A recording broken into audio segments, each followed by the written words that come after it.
안녕하십니까. 꾸준히 사회적 문제가 되고 있는 보이스피싱 사기 범죄 예방을 위해 홍보에 나선 이혜미 신경입니다.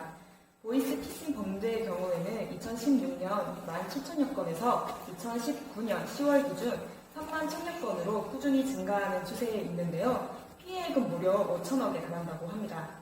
이러한 보이스피싱 범죄의 특징 같은 경우에는 연령과 성별 등을 가리지 않고 피해를 입는다는 것인데요. 누구든지 당할 수 있는 보이스피싱 범죄, 이러한 보이스피싱에 대하여 천천히 알아보도록 하겠습니다. 산불 사기 근절 캠페인 3고 시작하도록 하겠습니다. 목차를 살펴보면 먼저 피싱 사기 정의에 대해 알아본 후 보이스피싱 발생 건수 및 피해 금액 현황, 유형별 사례와 예방법, 마지막으로 OX 퀴즈를 다 같이 풀어보도록 하겠습니다. 피싱 사기 정의에 대해 알아보기 전에 수원시 화서동에서 실제 일어난 보이스피싱 영상을 먼저 보도록 하겠습니다. 서울중앙지방검찰청 민승엽수사관입니다. 모든 계좌가요, 범죄자들 손에서 대포 통장으로 사용돼서 조사하고 연락드렸습니다.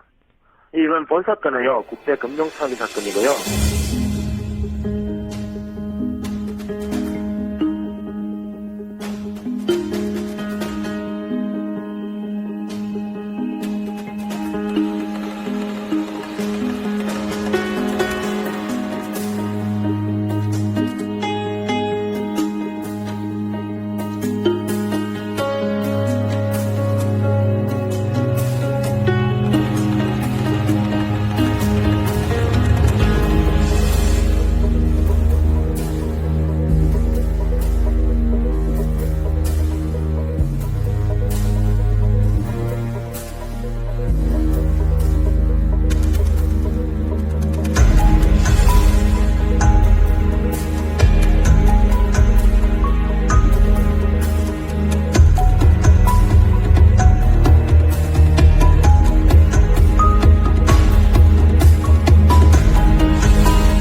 네, 경찰과 은행, 택시기사님의 긴밀한 협조를 통해 빠른 시간에 보이스피싱 인출책을 검거한 사례인데요.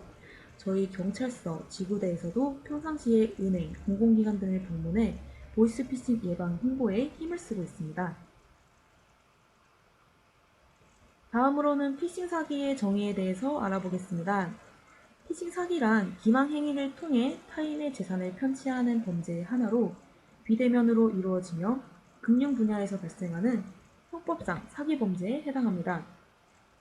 사기범들은 피해자의 구체적인 개인정보를 알고 있다는 점에서 피해자가 의심하면 겁을 주거나 주변에 알리면 비밀 유출로 처벌된다며 심리적인 압박을 가하여 이로 인해 돈을 인출하게 하고 재산상 큰 손해를 입히는 범죄입니다.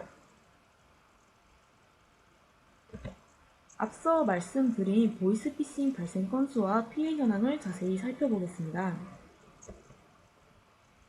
2016년에는 17,000건에서 2019년 10월까지 31,000건으로 꾸준히 증가하는 추세이며 피해 금액 또한 1,400억에서 5천억까지 증가한 것을 볼 수 있습니다.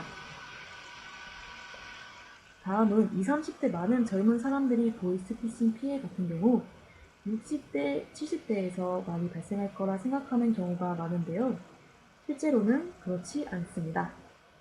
금융감독원에서 대학생을 대상으로 보이스피싱에 대하여 설문조사를 하였는데 대학생들이 생각하는 보이스피싱 피해 연령 조사 결과 20, 30대의 경우는 20%, 60대 이상은 44% 정도로 60대 이상에 비해 20, 30대에서는 피해가 적을 거라고 생각하는 경우가 많습니다. 하지만 실제 피해 현황을 살펴보면 20, 30대 피해율이 24%, 60대 이상이 10.8%로 이상해로 20, 30대 피해율이 더 높은 것을 알 수 있습니다. 이렇듯 나이가 어리다고 방심을 할 수는 없는데요. 보이스피싱 범죄에 대해 들어본 적 있냐는 질문에 95%가 들어본 적 있다고 답하였으며 그중 40% 정도가 실제로 보이스피싱 문자나 전화를 받아본 적이 있다고 답하였습니다. 그중 가장 많은 유형은 경찰이나 검찰, 금융감독원 등 정보기관을 사칭하여 속이는 정보기관 사칭형이 45%로 가장 많았고 다음은 채용이나 알바 등을 이유로 개인정보를 요구하는 개인금융거래정보 제공 요구형 보이스피싱이 25%, 대출 빈자형 보이스피싱이 23%를 차지하였습니다. 그럼 이제 피싱 사기 유형에 대해서 알아보겠습니다. 크게 세 가지로 나누어 봤는데요. 첫째, 기관 사칭형 보이스피싱, 둘째, 대출 사기형 보이스피싱, 최근 가장 많이 발생하고 있는 스미싱이 있습니다. 기관 사칭형 보이스피싱의 경우 전형적인 보이스피싱의 유형으로 경찰, 검찰, 금감원, 금융기관 등을 사칭하여 범죄에 연루되었다 혹은 예금 보호가 필요하다며 계좌 이체나 금융정보 등을 요구합니다. 예를 들어 경찰관인데 아들이 교통사고를 크게 당해 병원비가 필요하다고 하면서 경찰관을 사칭하여 돈을 입금하게 하는 사례도 종종 있습니다. 정부나 금융기관에서는 돈을 요구하는 일이 절대로 없으니 입금하시면 안 됩니다. 두 번째로 대출 사기형 보이스피싱 같은 경우는 대부분 은행권 대출이 어려운 서민들을 타깃으로 하여 저금리 대출을 해준다는 문자 또는 전화를 통해 상한형 대출을 명목으로 송금을 유도하거나 시중보다 지나치게 싼 금리를 제시해 상한형 대출을 유도합니다. 특히 본인 인증을 위해 금융기관 등 특정 어플리케이션 다운로드를 유도할 경우 보이스피싱 범죄의 확률이 높습니다. 마지막으로 스미싱의 경우 링크가 포함되어 있는 가짜 문자를 보내 링크를 클릭하게 되면 개인정보, 금융정보 등을 빼가거나 소액 결제를 하게 만드는 범죄입니다. 최근에는 카카오톡을 이용하여 가족, 지인의 이름, 프로필 사진 등을 도용해 긴급한 사유를 대며 타인 계좌로 돈을 송금하도록 하는 신종범죄가 증가하고 있습니다.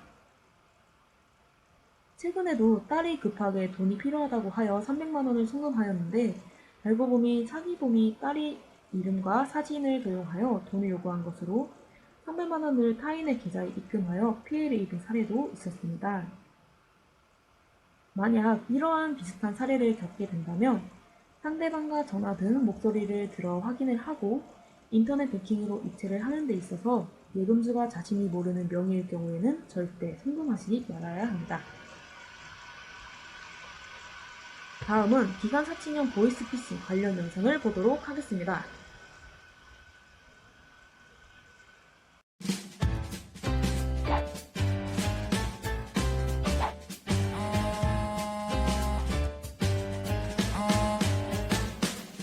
여보세요? 네, 검찰청 수사관입니다. 본인 명의 통장이 범죄에 이용된 사실 알고 계십니까? 예? 제 통장이요? 속지 마세요. 경찰, 검찰, 금융감독원은 개인 금융정보나 계좌이체, 수사비 등을 요구하지 않습니다. 모르는 번호로 전화 또는 문자 연락이 올 경우 세 가지만 기억하세요. 의심하고 바로 신고. 신고 전화는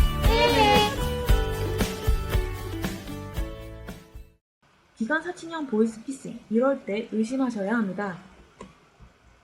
경찰, 검찰, 금감원 등을 사칭하며 범죄 연루, 명의 도용 등 수사를 한다는 경우나 수사 진행을 위해 휴대폰에 어플을 설치하라고 하는 경우, 정부가 관리하는 안전계좌로 이체하라고 하는 경우, 현금을 인출해 물품 보관함이나 집안에 보관하라고 하는 경우는 꼭 의심해 보셔야 합니다.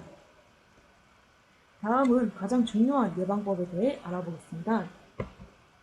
첫째, 출처가 불분명한 문자는 수신된 전화번호로 직접 연락하시면 안 됩니다. 둘째, 수사기관은 어떠한 경우에도 신용정보나 계좌 정보를 묻지 않으니 꼭 기억하시길 바랍니다. 셋째, 수사관에게는 우편으로 된 출석 요구서를 요청하시기 바랍니다. 넷째, 속아서 돈을 송금했다면 신속히 112로 신고하시기 바랍니다. 다음은 대출 사기형 보이스피싱 관련 동영상을 보도록 하겠습니다.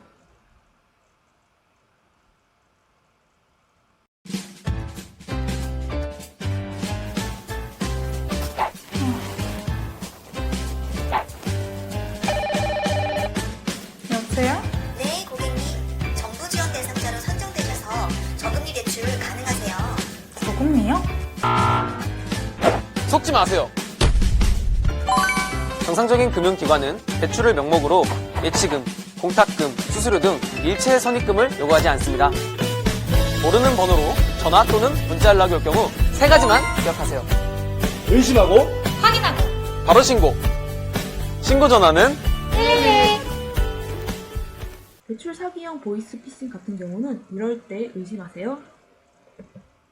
대출 상담을 하겠다며 카카오톡으로 대화를 하자고 하는 경우, 기존 대출금을 지정 계좌에 상환하면 저금리로 대출해 주겠다며 정상 대출금 상환 계좌가 아닌 개인 명의 계좌로 송금을 요구하는 경우, 휴대폰에 대출 전용 어플을 설치하라고 하는 경우, 은행 거래 실적을 높여준다며 체크카드를 요구하는 경우는 꼭 의심해 보셔야 합니다.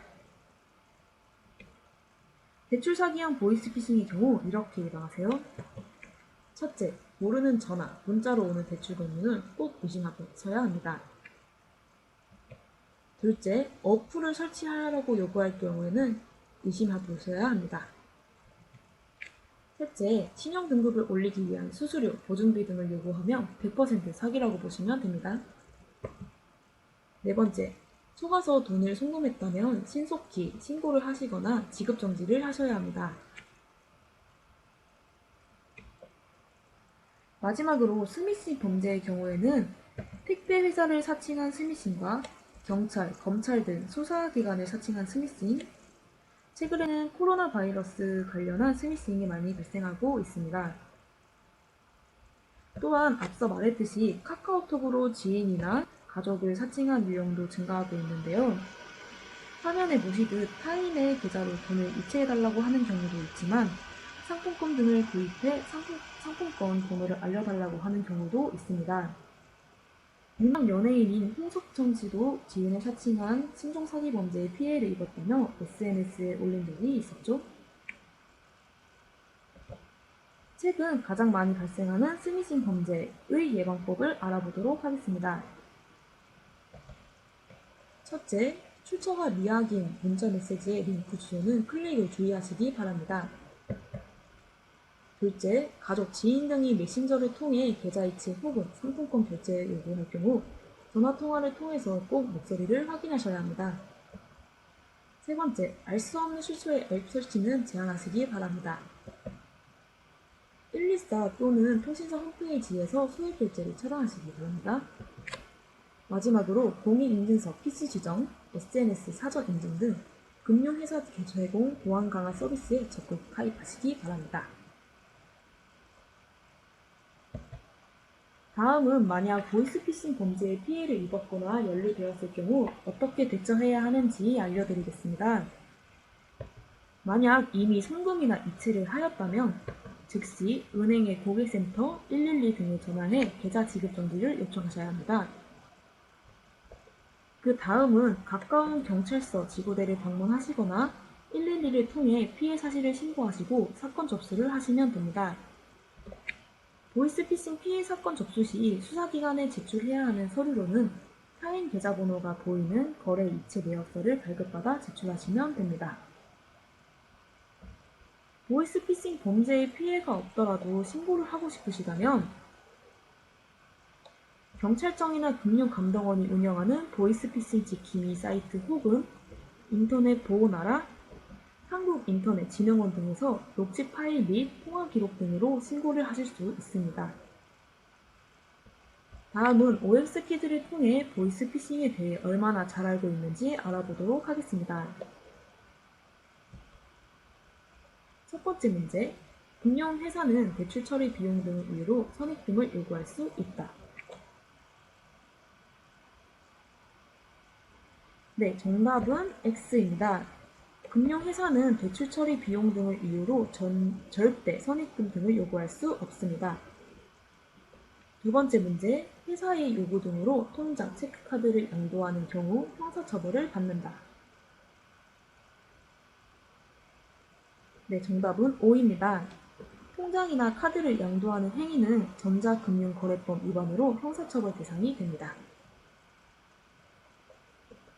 세 번째 문제, 고수익 아르바이트라고 속아서 현금, 보이스피싱 피해 등을 단순히 인출, 전달한 경우에는 시정을 받지 않는다. 네, 정답은 X입니다. 현금, 인출 및 전달책은 사기죄의 방조부분으로 처벌받을 수 있으니 현금을 전달하는 고액 아르바이트 광고에 유의하시기 바랍니다. 자, 마지막 문제는 검찰, 금융감독원은 돈을 안전하게 보관해준다. 네, 정답은 X입니다. 이 문제는 대학생을 대상으로 한 설문조사에서 오답률이 35.2%를 차지하였는데요. 다시 한번 강조하지만 검찰, 금융감독원 등 정부기관에서는 돈을 요구하는 일 자체가 없으니 안전하게 보관해주는 일 또한 없습니다. 마지막으로 이 세 가지만 꼭 기억해주세요. 하나, 수사기관 등 공공기관은 돈을 절대 요구하지 않습니다. 둘, 서민 안심 대출이라며 시중보다 지나치게 싼 금리를 제시해 상환용 대출을 유도할 경우 한 번 더 의심해 보셔야 합니다. 셋, 가족 및 지인을 사칭한 메신저로 계좌이체나 상품권 결제 등을 요구할 경우 전화통화를 통해 목소리를 꼭 확인하셔야 합니다. 이상으로 보이스피싱 예방 홍보 영상을 마치도록 하겠습니다. 감사합니다.